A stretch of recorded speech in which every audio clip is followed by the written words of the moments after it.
ఆంధ్రప్రదేశ్లో సంచలనం సృష్టించినటువంటి మద్యం కుంభకోణంలో కీలక నిందితులుగా కీలక సూత్రధారులు పాత్రధారులుగా ఉన్నటువంటి 5గురు ఇప్పుడు భారతదేశాన్ని వదిలి విదేశాలకు పారిపోయారు అంటూ పెద్ద ఎత్తున ప్రచారం జరుగుతున్న నేపథ్యంలో ఆ 5గురు ఎవరు, వారికి ఈ లిక్కర్ కుంభకోణానికి ఏంటి సంబంధం, జగన్మోహన్ రెడ్డి ప్రభుత్వ హయాంలో జరిగినటువంటి ఈ లిక్కర్ కుంభకోణంలో ఎంత మేర మొత్తంగా అవకతవకలు జరిగాయి అనేది మనం పూర్తి స్థాయిలో విశ్లేషణ చేసుకుందాం. ప్రస్తుతం మనతో పాటున్నారు ప్రముఖ రాజకీయ విశ్లేషకులు కృష్ణకుమారి గారు. మేడంతో మాట్లాడదాం. మేడం నమస్తే. మేడం నమస్తే.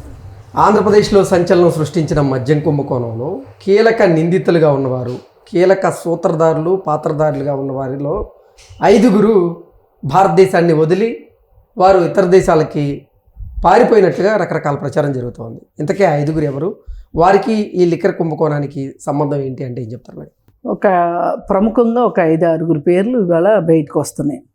ఆల్రెడీ సూత్రధారులు రాజ్ కసిరెడ్డి, ధనుంజయ రెడ్డి, కృష్ణమోహన్ రెడ్డి, వీళ్ళంతా అసలు పథక రచన చేసింది వీళ్ళు. వీళ్ళకి కావాలి, ఏం కావాలి? రాజ్ కసిరెడ్డి ఈ డబ్బుల్ని ఒక చోట నుంచి ఒక చోటకి తీసుకెళ్ళాలి అన్నా, ఏం చేయాలి అన్నా ఒక్కడితో అవ్వదు కదా. అందుకని ఏం చేశాడంటే రాజ్ కసిరెడ్డి తన తోడల్లుడితోటి మొదలెట్టాడు, గేమ్ స్టార్ట్ చేశాడు. వీళ్ళకి తిరుపతికి చెందిన ఒక కానిస్టేబుల్ కొడుకు ఖరగ్పూర్ ఐఐటిలో చదివాడు. ఓకే, కిరణ్ కుమార్ రెడ్డి అతని పేరు. అతను ఈ డొల్ల కంపెనీలు ఏర్పాటు చేయటంలో దిట్ట. ఇలా రకరకాల వాళ్ళని పట్టుకుని వీళ్ళతోటి, అంటే వీళ్ళ పేర్లు అసలు ఎక్కడ బాహ్య ప్రపంచానికి తెలియవు. వీళ్ళు చాణిక్య అని ఒక అతను, టీ గ్రిల్ అని హోటల్ పెట్టిన అతను, ఇట్లా ఎన్నుకున్నారు కొంతమందిని. ఎన్నుకుని వీళ్ళ ద్వారా కథ నడిపించారనమాట. ఏంటి ముఖ్యంగా డబ్బులు ఒక చోట ఉంటాయి, ఒక చోట నుంచి ఒక చోటకి చేరవేయటం. ఈ చేరవేసిన డబ్బుల్ని ఈ డొల్ల కంపెనీల ద్వారా ఒక్కొక్కళ్ళు 5 డొల్ల కంపెనీలు పెట్టారు. ఆ కంపెనీల్లో డబ్బులు వేసిన తర్వాత అవి విదేశాలకు వెళ్ళడం, మళ్ళీ విదేశాల నుంచి ఇక్కడికి రావటం. ఇదంతా చెయ్యాలి అంటే ఒక్కవేళ ఇది చేసేది ఎదవ పని, తప్పుడు పని అని తెలుసు, చిక్కితే ఏంటి పరిస్థితి అంటే, మీకెందుకు మేము ఉన్నాం కదా చూసుకుంటాం అని ఇప్పుడు దుబాయ్ ఒకళ్ళని, థాయిలాండ్ ఒకళ్ళని, ఇక్కడికొకళ్ళని అక్కడికొకళ్ళని పంపించారు. ఓకే, అంటే వీళ్ళు ఏం చూస్తారు అంటే, కాస్త గవర్నమెంట్ డిపార్ట్మెంట్లో కూడా ఉద్యోగస్తులు, సిబిఐ ఇట్లాంటి వాటిలో సినిమాల్లో చెప్తుంటారు కదా మనకి, మెరికల్ లాంటి కుర్రాళ్ళు చూస్తేనే భయం వేసేటట్లుంటారు, సాహసానికి మారుపేరుగా ఉంటారు, అది ఇది అని చెప్పి ఆజానుబాహులు ఇట్లా చెప్తారు కదా. అలా వీళ్ళు కూడా మెరికల్ లాంటి కుర్రోళ్ళని ఎంపిక చేసుకున్నారన్నమాట. చేసుకొని ఒక్కొక్కడికి ఒక్కొక్క పని అప్పచెప్పారు. ఈ కిరణ్ కుమార్ రెడ్డి అనేవాడికి నువ్వు కంపెనీలు స్టార్ట్ చేయరా, డొల్ల కంపెనీలు, ఇవన్నీ ఒకప్పుడు విజయసాయి రెడ్డి చేసేవాడు ఈ పనులు. ఎప్పుడు ఫ్లాష్ బ్యాక్లోకి వెళ్తే వైఎస్ రాజశేఖర రెడ్డి గారి పరిపాలనలో జగన్మోహన్ రెడ్డి గారు చేసిన పనులు ఇవే కదా, చేసిన పనులు, చేయించిన పనులు, అవే పనులు ఇప్పుడు కొత్త పాత్రధారులు వచ్చారనమాట. ఓకే, ఈ డొల్ల కంపెనీలు ఇలా. అప్పుడు కూడా ఒక గ్యాంగ్ జైలుకి వెళ్ళారు, గుర్తుండే ఉంటుంది మీకు. జగన్తో పాటు పారిశ్రామికవేత్తలు వీళ్ళందరూ వెళ్ళారు కదా. ఆ వెళ్ళినప్పుడు చిన్నోళ్ళు పుట్టుపట్టోళ్ళు కూడా వెళ్ళారు. ఆ వెళ్ళిన వాళ్ళ పరిస్థితి ఇదే. ఓకే, సునీల్ రెడ్డి అని ఒకడు ఉండేవాడు. అయ్యో, అతన్ని అరెస్ట్ చేసినప్పుడైతే షర్మిలక్క తెగ ఏడ్చింది. పిల్లలు ఉన్నారు, చిన్న పిల్లలు ఉన్నారు, భార్య, చిన్న పిల్లలు ఏడుస్తున్నారు, మేము ఓదార్చడానికి వెళ్ళొచ్చాము అని. ఆ సునీల్ రెడ్డిని పెట్టింది అచ్చంగా గోల్ఫ్ కోర్సులో బ్లాక్ ఇచ్చే వాళ్ళ దగ్గర నుంచి ఆ బ్లాక్ డబ్బులన్నీ, ఆ గోతాం సంచులన్నీ వేసుకొచ్చి జగన్ ఇంట్లో అప్పచెప్పే దానికోసమే ఆ సునీల్ రెడ్డి ఉన్నాడు. సరే, సునీల్ రెడ్డిని కూడా పట్టుకున్నారు. ఇప్పుడు ఎవరెవరు డబ్బులు ఇచ్చారు అన్నప్పుడు అందులో విల్లాలు కొనుక్కున్న వాళ్ళు చెప్తారు కదా, మేము సునీల్ రెడ్డికి అప్పచెప్పాము, సునీల్ రెడ్డికి అప్పచెప్పామంటే ఆ సునీల్ రెడ్డిని అరెస్ట్ చేశారు.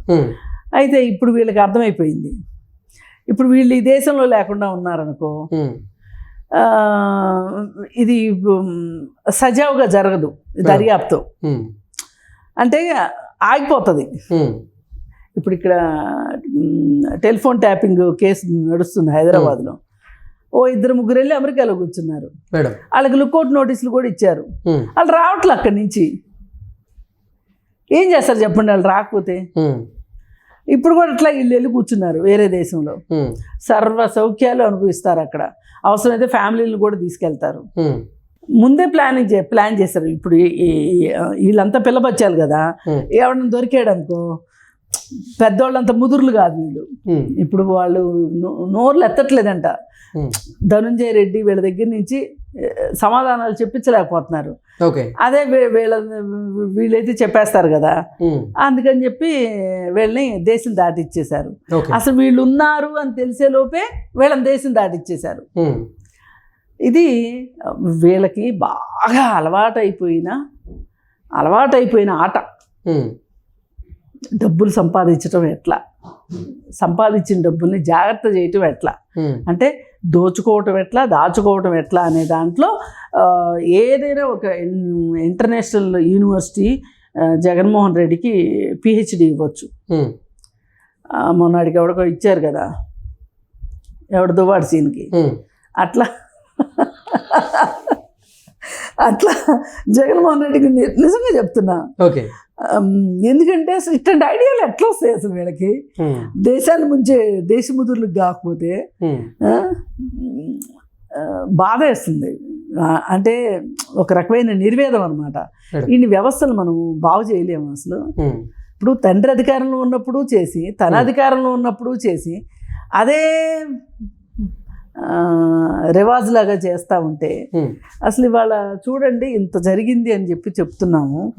3400 కోట్లు స్కామ్ జరిగిందని చెప్తున్నాము. కొంతమంది కంపెనీలు వాళ్ళు బయటకు వచ్చి మమ్మల్ని గన్నులతో బెదిరించి మరీ మా కేసుకి 50 రూపాయల దగ్గర నుంచి 200 రూపాయల వరకు తీసుకున్నారు ఒక్కొక్కళ్ళ దగ్గర. అంటే డిస్టిలరీస్ వాళ్ళ దగ్గర, ఆల్రెడీ ఉన్న డిస్టిలరీస్ దగ్గర అని. అలాగే ఆయన సొంత ఎంపీ కూడా మాగుంట శ్రీనివాసరెడ్డి ఆంధ్రప్రదేశ్లో ఆయన ఒక బాటిల్ అమ్ముకోలేకపోయాడు.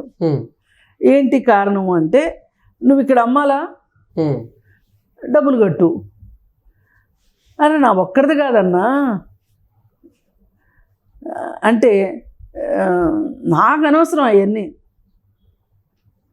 అంటే వీళ్ళందరిది ఎట్లా నల్లులు నలిపినట్టు నలిపాడంటే జగన్మోహన్ రెడ్డి సొంత పార్టీల వాళ్ళని కూడా టికెట్ ఇవ్వడానికి డబ్బులు వాళ్ళే ఖర్చు పెట్టుకోవాలి. తాడేపల్లికి టికెట్ కోసం టికెట్ కొనుక్కోవాలి తాడేపల్లి ప్యాలెస్లో. కొనుక్కున్న తర్వాత జనాలకు డబ్బులు ఇవ్వాలి గెలవాలి అంటే. ఇదంతా అయిపోయిన తర్వాత అసలు ఇవన్నీ ఇన్ని డబ్బులు ఎవరి దగ్గర ఉంటాయి? వ్యాపారస్తుల దగ్గరే ఉంటాయి.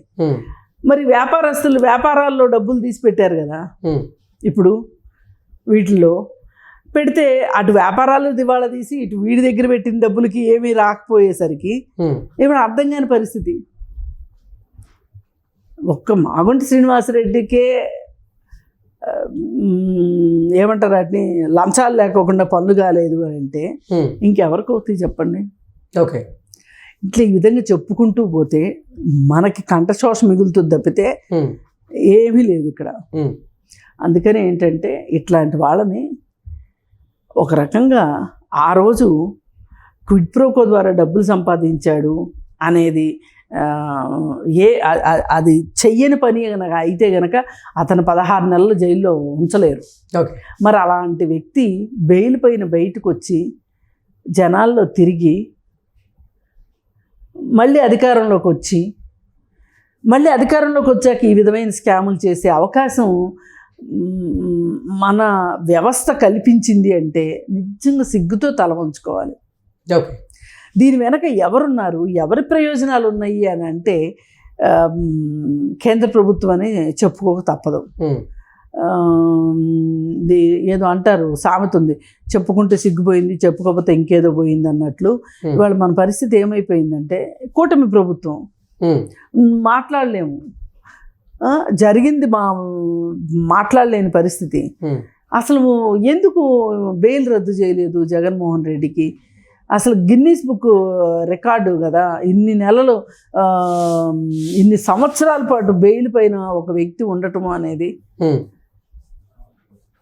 మరి ఆ మధ్యకాలంలో సుప్రీంకోర్టులో ఒక ఎన్వి రమణ గారు అనుకుంటా ఒక మాట అన్నారు, రాజకీయ నేపథ్యంలో రాజకీయాల్లో ఉన్న వాళ్ళ కేసులు ఏవైతే ఉంటాయో అట్లాంటివి ఖచ్చితంగా సంవత్సరం లోపు తీర్పు చెప్పాల్సిందే, నానబెట్టడానికి వీల్లేదు అని చెప్పి ఆయన మాట్లాడారు.